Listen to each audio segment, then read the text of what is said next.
La Corrasi vince lo scontro diretto con la Bitese e dopo 3 sconfitte di fila torna a sperare nel secondo posto nel girone D di prima categoria. Gli orianesi passano in vantaggio sul finire del primo tempo, vengono raggiunti ma poi escono alla distanza.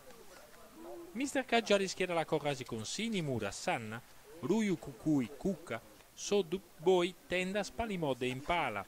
Giovanni Orunesu risponde con De Cortis, Pier Giorgio Sanna, Soggiu, Sata Sulas, Mirko Sanna, Fabrizio Sanna, Orunesu, Olzai, Calvisi, Sistu. Arbitra Bognolo della sezione di Olbia. Primo tentativo di Capitano Impala dalla distanza. Ancora Impala innesca Sodu che spreca tutto. Da un rinvio maldestro di Sini, la Bitese cerca il jolly dalla distanza, senza fortuna. Gli ospiti provano a sfruttare anche le palle inattive. Qui Sistu non trova il sinistro. Ruiu in cabina di regia smarca Boi che mette in mezzo, Tendas non ci arriva.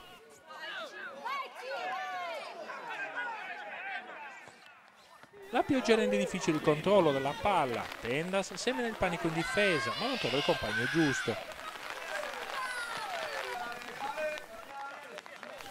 Il gol che sblocca la gara al 44esimo quando Tendas marca Sodu, il numero 7 di Unifedi salta il portiere e deposita in rete la palla dell'1-0. La posizione è regolare.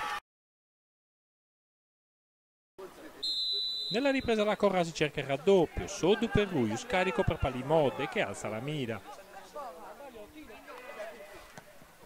Al 68esimo la Bitese trova il pareggio con Fabrizio Sanna, bravo a deviare in rete un cross di Mirko Sanna.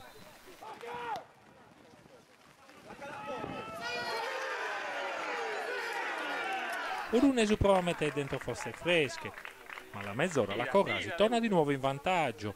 Sul cross di Impala, Soggiu tocca la palla con un braccio. Rigore che Boi trasforma con precisione, 2-1. Bitese prova subito a riacciuffare il pari, ma Sini si salva con l'aiuto del palo. Entra anche Pau per Palimode. Altra ingenuità della difesa bitese. Sodu ruba palla e serve a Paolo la palla che vale il terzo gol che chiude la partita. Ancora il giovane olianese ha sui piedi un'altra occasione, ma De Cortis non si fa sorprendere. La Corrasi vince 3-1, la Bitese paga a caro prezzo gli errori